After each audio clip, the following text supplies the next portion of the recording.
ధనురాశి అండి. ధనురాశి వాళ్ళకి చాలా పరిస్థితులు అన్నీ అనుకూలంగా ఉన్నాయి. చక్కగా సంతోషంగా ఆనందంగా ప్రతి పనులను ముందంజ వేయండి. ఉత్సాహంతో ఉరకలు వేయండి. ఎందుకంటే మిమ్మల్ని పట్టుకునే వాళ్ళకి చాలా ఉండరు. అద్భుతమైన ఫలితాలు ఉన్నాయి. సెకండ్ భావాన్ని గురుడు చూస్తున్నాడు అంటే ఏంటి? ఎప్పుడైనా సరే సెకండ్ భావాన్ని గురుడు చూస్తే ఆర్థికంగా లోటు ఉండదు, లోటు బడ్జెట్ ఉండదు. ఏదో విధంగా అంటే మీ జాతక ప్రకారం ఉంటుంది అనుకోండి, ఏదో విధంగా ఫైనాన్షియల్ స్టేటస్ బాగుంటుంది. First point. రెండో పాయింట్ గాయకులకి మంచి ఆపర్చునిటీస్ వస్తాయండి. గాయకులకి అలాగే యాంకరింగ్ వృత్తిలో ఉన్న వాళ్ళకి మంచి ఆపర్చునిటీస్ వస్తాయి. మిమ్మల్ని వెతుక్కుంటూ వాళ్ళు వస్తారు. ధనయోగం పట్టుకుంటుంది. ఫుడ్ ఎక్కడికి వెళ్ళినా ఫుడ్ అండి. మూడో పాయింట్ అంటే ఫుడ్ ఎక్కడికి వెళ్ళినా ఆనందంగా ఉంటుంది. మీకు అందరికీ ఉండదా? ఉంటుంది, కానీ మీకు స్పెషల్. అంటే మీకు ఇన్ టైంలో ఎక్కడ వెళ్ళారనుకోండి, వాళ్ళు కూర్చోబెట్టి భోజనం పెట్టి చక్కగా ఆనందంగా పంపిస్తారు. మూడో భావంలో శని పర్ఫెక్ట్గా బాగున్నాడు. ఏం చేస్తాడు? మీ తమ్ముళ్ళకి బాగుండము, చెల్లెళ్ళకి బాగుండము, ప్రయాణాలు చేయడము, వార్తా సేకరణ బాగా చేయడము. ఈ న్యూస్ రీడర్స్ ఉంటారు సార్, ఆ న్యూస్ రీడర్స్ వీళ్ళందరూ ఉంటారు కదా, వాళ్ళకి బాగా డెవలప్ అవ్వడం జరుగుతుందండి. ఫోర్త్ భావంలో రాహు మంచివాడు కాదు, కుజుడు కూడా మంచివాడు కాదు. అంటే స్త్రీలతో విరోధం కలగడానికి అవకాశం ఉంటుందండి. లేదా ఫోర్త్ భావంలో రాహు అంటే కొద్దిగా శరీర పీడ, కొంతమందికి ఏమో మనశ్శాంతి లేకపోవడము, గృహంలో అశాంతి కలగడము. ఫోర్త్ భావం కదా. ఫోర్త్ భావం రాహు దూర ప్రాంతాలకు తీసుకెళ్ళడము, విదేశాలకి, అక్కడ కష్టాలు కలిగించడం చేస్తుంటాడు. చదువులో కూడా అనేక రకాలైన ఆటంకాలు కలిగిస్తుంటాడు. కుజుడు కూడా ఫోర్త్ భావం, కుజుడు కూడా మంచివాడు కాదు. ఫిఫ్త్ హౌస్లో ఆడు కుజుడు ఫోర్త్ భావంలో ఒక విధంగా మంచి యోగాన్ని ఇస్తాడు, కానీ స్పోర్ట్స్ రంగంలో బాగా రాణించడి చేస్తుంటాడు. అలాగే భూముల విషయంలో మంచి యోగాన్నే కలిగిస్తాడు. పంచమ భావంలో బుధుడు ఉన్నాడు. పంచమ భావంలో బుధుడు అన్నాడు, శని దృష్టి ఉంది. అంటే యాక్చువల్గా పంచమ భావాన్ని బుధుడు ఉండి శని దృష్టి ఉంటే అండి, పిల్లల విషయంలో ఇబ్బంది పడిపోతుంటారు. మీ సంతానం కలగడం కూడా ఇబ్బంది పడతారు. కానీ బుధుడు పంచమ స్థానంలో బుధుడు ఉన్నాడంటే తెలివితేటలను బాగా పెంచుతాడుండోయ్.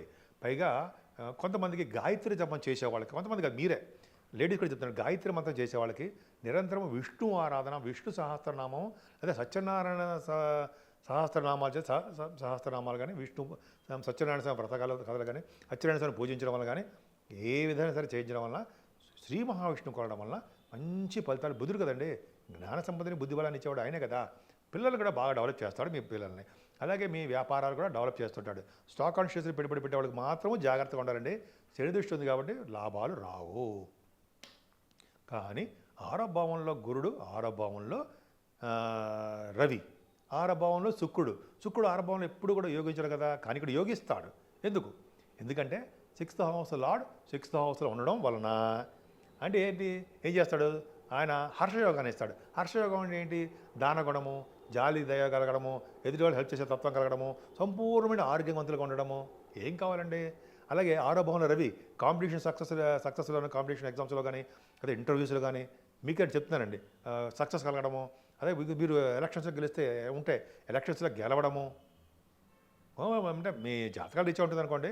అలాగే ఆరో భావంలో రవి ఉంటే విదేశాలకు స్టాంపింగ్ అవ్వడము, H1B వీసా ఏదో అంటాం కదా, H1B వీసానో ఏదో అంటుంటారు ఫారిన్ కంట్రీస్ వెళ్ళే వాళ్ళకి, అవి రావడము.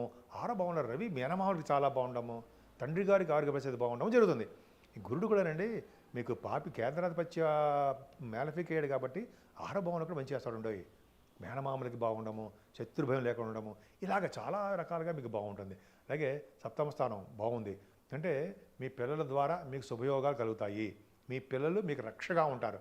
అలాగే మంచి మంచి శుభకార్యాలు చేస్తారు. భార్యాభర్తలు అనురాగంగా ఉంటారు. అనురాగంగా ఉండడమే కాకుండా సంపదలు కూడా కలిగి ఉంటారు. మీ రాశి వాళ్ళకి భాగ్యస్థానాన్ని శని చూస్తున్నాడు. ఇక్కడ ఇబ్బందికరం ఏంటంటే తండ్రి గారి ఆరోగ్య పరిస్థితి అంత బాగుండదు. కానీ ఇక్కడ శని ఏం చేస్తాడంటే మీకు విదేశ పర్యటన జరిగేది చేస్తుంటాడు, కానీ ఆటంకాలు కలిగిస్తాడు. కొంతమందికి ఏమో మీరు చేస్తున్న వ్యాపారాభివృద్ధి కొద్దిగా డల్ అవుతూ ఉంటుంది. విదేశాలు వెళ్ళడానికి, చదువుకోవడానికి ఆటంకాలు కొద్దిగా ఎదురవుతూ ఉంటాయి, చిన్న చిన్న ఇబ్బంది కలుగుతూ ఉంటాయి. కానీ మీకు ఆ రవి కూడా బాగున్నాడు, గురువుతో కలిసినాడు కాబట్టి, మీ రాశి 9th హౌస్లో రవి బాగున్నాడు కాబట్టి అన్ని విధాలుగా సక్సెస్ రేట్ ఉంటుంది. పుణ్యక్షేత్ర దర్శనాలు, తీర్థయాత్రలు చేస్తారు. మీ బిజినెస్లో కొద్దిగా ఇబ్బంది పడతారు, తప్పదు. అందుకనే చెప్పాను కదా, ఆంజనేయ స్వామి పూజించడం వలన, శ్రీరామచంద్రుని కొలవడం వలన ఖచ్చితంగా మీ బిజినెస్ డెవలప్మెంట్స్ ఉంటాయి. ఇంకా దశమంలో చంద్రుడితో కలిసిన కేతువు ఎక్స్ట్రాడినరీ. అంటే గురుడు కూడా ఉన్నాడండి, దృష్టి ఉంది. ఇక్కడ ఏమవుతుందంటే అష్టమాధిపతి ఉన్నప్పటికీ కూడా చంద్రుడు మీకు గురు దృష్టి ఉండడము, కేతువు మీకు దశమంలో ఉండడం వలన మీరు చేస్తున్న ఉద్యోగ భద్రత ఉంటుంది. మీ కర్మ అంటే ప్రతి పని కర్మ అంటాం కదండి, మంచి మంచి పనులు చేస్తారు. గురు దృష్టి 10th భావానికి ఉంది.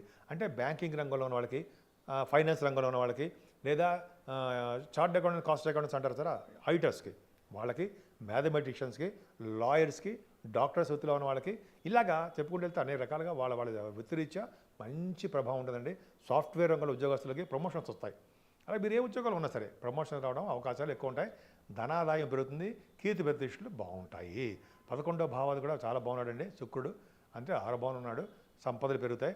12వ భావంలో 23, 24 తారీఖులో చంద్రుడు ఉంటాడు, గజకేసర యోగం ఉంటుంది. డబ్బులు ఖర్చులు విపరీతంగా అవుతాయి. అష్టమాధిపతిగా మీకు 12వ భావం ఉండడం, చంద్రుడు కరెక్ట్ రాజయోగాన్ని ఇస్తాడు. తర్వాత 12వ భావం ఉన్నాడు, విదేశీ పర్యటన చేస్తారు. లేదా మీకు టెంపుల్స్కి కానీ ధ్వజస్తంభాలు కొనో చెరువులు తవ్వించడం కోసం అయితే మొత్తం డబ్బు ధనం ఖర్చు పెడతారు. సన్మానాలు జరుగుతాయి. అనేక రకాలుగా ధనం ఖర్చు అవడానికే అవకాశాలు ఎక్కువ ఉన్నాయి. ముఖ్యంగా మీరు పూజించవలసిన దేవుడు శ్రీ మహావిష్ణువు, అలాగే శ్రీకృష్ణుడు. ఓం నమో భగవతే వాసుదేవాయ అనే మంత్రం జపించిన మంచి ఫలితాలు ఖచ్చితంగా మీకు కలగడానికి అవకాశం ఉంది. అమ్మవారిని మాత్రం ఏమాత్రం అశ్రద్ధ చేయకూడదు. అలాగే శివుడు, శివాభిషేకాలు ఇవన్నీ మీకు శ్రీరామ రక్షగా మిమ్మల్ని కవచంలా కాపాడుతూ ఉంటాయి.